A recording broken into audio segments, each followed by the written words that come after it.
So welcome back again to our next session. As I talk to you about continuing to understand your city and your context. And I want to talk to you now about what I call exegeting your city.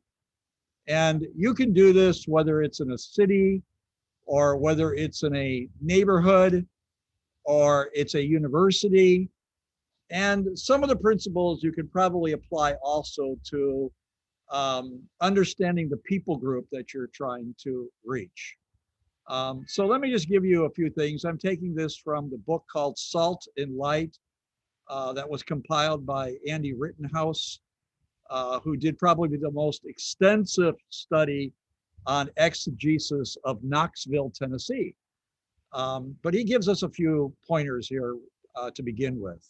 So when we talk about exegesis of a city, there are four primary questions that we're trying to understand.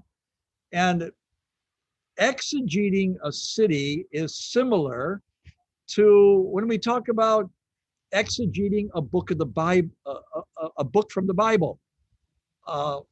We use the same principles. If we're going to study First Peter, we would look at it from the big picture first. We would read it maybe 6 or 10 times using different translations.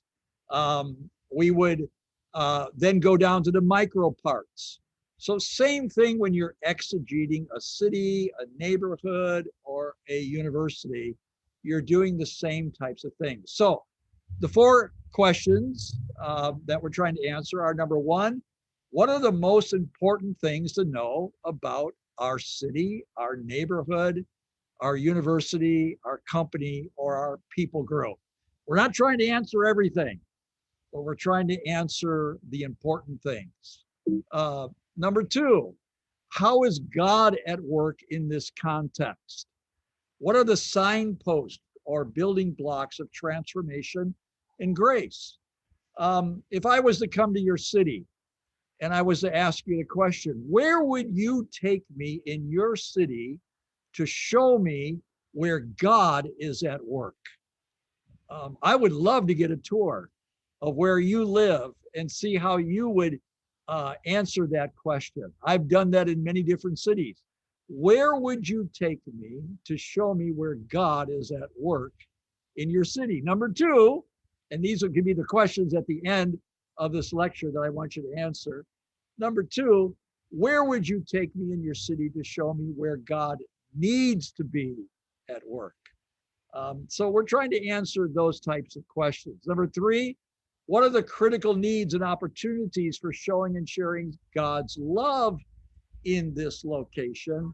And number four, how can individuals and organizations collaborate in the work of God's kingdom? So in exegeting our context, and if you want a good definition of exegesis, go to sfexegesis.com. SF meaning the city of San Francisco, sfexegesis.com.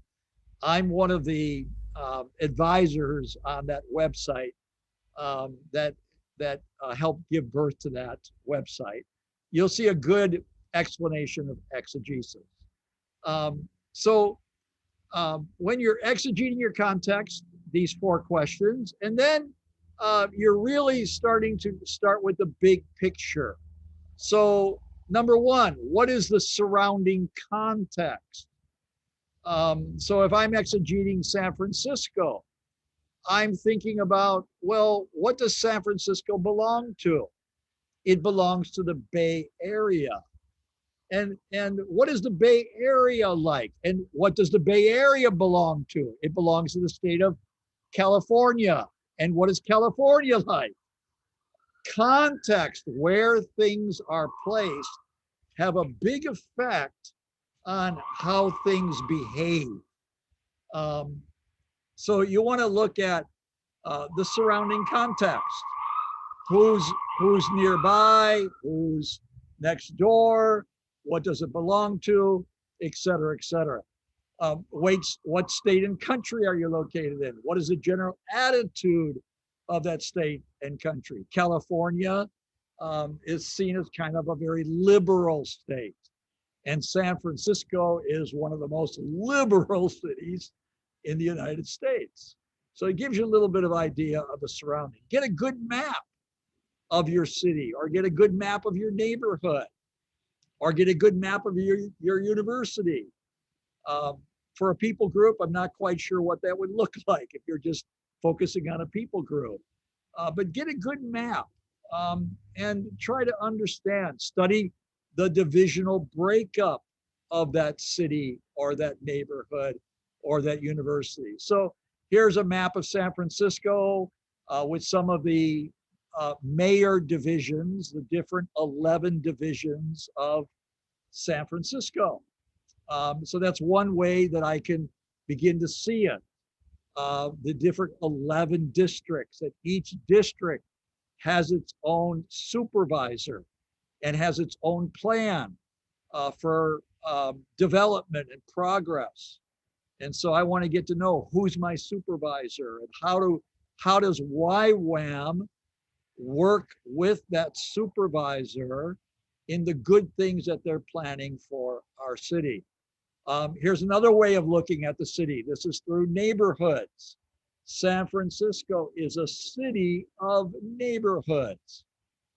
If you look at the top, a little bit on the right side, I'm in the neighborhood called the Tenderloin. So you can see that little neighborhood there. But each of these neighborhoods has a different feel.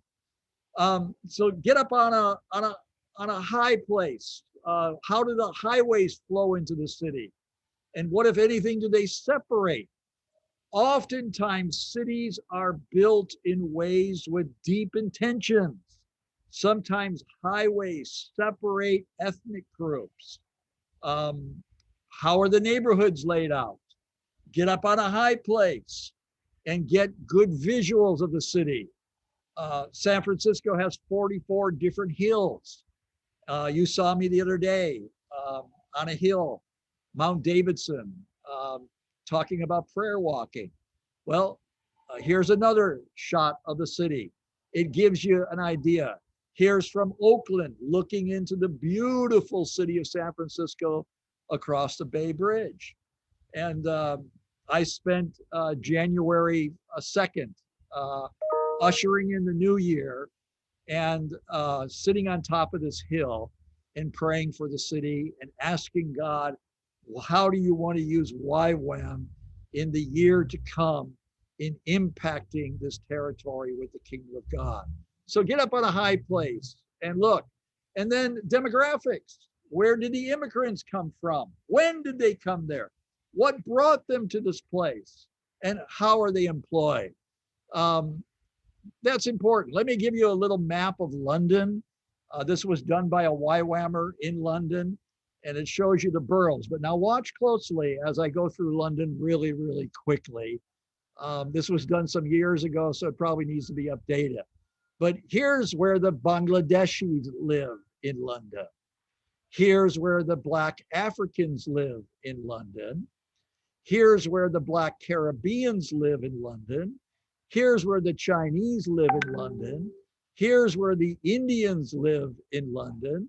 Here's where the Irish live in London. Here's where the Pakistanis live. And here's where the whites live. Okay, so it gives you a little bit of idea. You can do it by religion also. Here's where the Christians live. Here's where the Buddhists live. Here's where the Hindus live. Here's where the Jewish live. Here's where the Muslims live. And there's the other religions and the Sikhs and whatnot. So, you know, these are important demographics. My daughter and her husband are moving to London after living in Delhi. And so they kind of use that map or the understanding of demographics, thinking, how can we live close to the Bengali population, since my daughter speaks Bengali? So when we're doing church planting or we're setting up a YWAM ministry, we don't look for what is the cheapest place to live. We look for what is the most strategic place to live. Who am I trying to reach with the gospel? Live within walking distance of those people. I can't stress that enough. Oftentimes, YWAM, we locate in the most cheapest place of the city, and our outreach is all the way across, takes us 1 hour to get there. And by the time we get there, we're worn out. Live within walking distance so that you can reach the people that God is calling you to. All right, now continuing to talk about ethnic groups. So look at the San Francisco Bay Area here. And this is a study I did when I first came to San Francisco Bay Area. And I took the census information. So when you're doing exegesis, you're starting with the big picture, and then you're coming down to the micro picture. Now we're starting to come down, just like when you're studying a book of the Bible.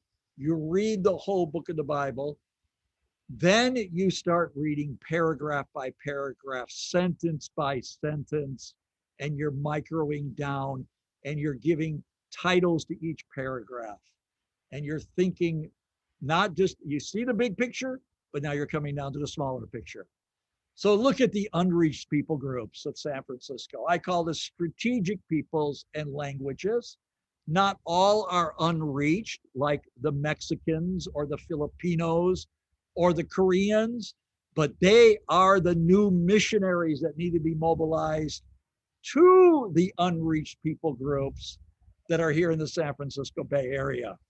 If you want to see more of these pie charts, you can go to ywamcity.org and go to our resource page. I think I have about 120 up right now, and I've got another 100 that I'm working on from all over the world. So that gives you the peoples of the SF Bay Area. I'm giving you another far-flung one. This is Dushanbe, Tajikistan. The whole city would be considered unreached. And I'm giving you some of the other subgroups that are there, whether they're the Kyrgyz or the Chinese or the Parsi or the Azerbaijani or the Iranians or the Pashto language people. You begin to see the city, and you can then focus down on who God is calling you to reach. So exegesis of the city, you're looking at the demographics of the immigrants, and then you're looking at the trends and the symbols and the overall history of your city. This takes you back up a little bit to the bigger picture now, then to the micro down. So you're always macro, micro. But what are the repeating trends of your city or your people group or your neighborhood? And I'm talking over maybe 100 years. What are the symbols? What is the history, the redemptive history of your location? You're looking for repeating patterns, just like when you're studying First Peter. What are the words that repeat themselves over and over and over? When you study First Peter, the word imperishable may come out many, many times. The word faith will come out many, many times. Why? Because Peter's trying to get a message across from God's heart, and so it repeats. Same in a city or in a people group or in a university. There will be repeating patterns, and you want to look for those things. Here in San Francisco, our city bird is the phoenix, the mythological figure that rises from the ashes. Why? San Francisco has burned to the ground 7 times in our history. And we have a fighting spirit here in San Francisco that we will always rise back from the ashes. That is not only our symbol, that's the attitude that we carry on the inside if you're a San Franciscan person. Our patron saint is Saint Francis of Assisi. Not only do we have a fighting spirit, but there's a tolerant spirit in San Francisco. So what are the trends in your location? What are the symbols? What is the overall history? And how does it repeat itself? So you're going down. If you're looking at like an iceberg here, you're going down deep to the inside, to the soul of the city, or the soul of your people group, or the soul of your university. And you're looking for what repeats itself over and over. And how does that make up the attitude? These are sometimes generalities, and it could be in people groups, like the Tamilian people of India. One of their overarching attributes, it doesn't mean that every person is like this, but one of the overarching attributes of the Tamilian people is they're tremendous orators. They have the gift of the golden tongue. Oh, can they speak well? Not everyone, but generally speaking. The Bengalis are poets. There's such a sweetness about the Bengali people. The Keralites are entrepreneurial leaders. You find them everywhere. Japan or Moscow or in Argentina or different places, you'll always find the Keralite people. So these are the soul of the city that you begin to start seeing as you start studying the things that are underneath the water that are hidden deep below. And so you want to keep looking for those things. So I do, I read a lot of books. Like this is a book called Season of the Witch. And it's a tremendous history of San Francisco that goes deep into the hippie movement and the different trends of San Francisco, the music of the city. So you want to read books like this or listen to people that talk. Here's a map of San Francisco, not a street map, but this was done by a lady who studied the city, and she studied the music. What music came out of what shipyards? The shipyards were places of suffering. They were African Americans that were brought into the city to build ships during the World War. But out of that suffering came the blues and Motown and music that moved our souls. Creedence Clearwater Revival, the Pointer Sisters, the Temptations, different ones that sing such moving music, not only African American, but also white, like Creedence Clearwater Revival, came out of that suffering. And it was in the shipyards that gave birth to music. So you want to be looking for things like that. And so this is another one of my friends who lives here in San Francisco for the last 25 years. And he shows the underlying streams of emerging consciousness in the city: connectivity, cultural diversity, cultural creativity, integrative spirituality, ecological sustainability, collaborative, and compassion. These are the trends that flow through the city of San Francisco, Christian and non-Christian. And so we begin to see these, all right? So in the end, you're really wanting to get a big picture of what's going on. You're slicing the city into as many parts as you possibly can. And then you're looking at these 5 Ps that I talked to you previously. This is where you're really microing down. What are the pains? What are the problems? Who are the peoples? What are the powers? And what are the potentials? If you do this, you'll really get a great understanding and an exegesis of your local context. So I'd like you to stop and think about this.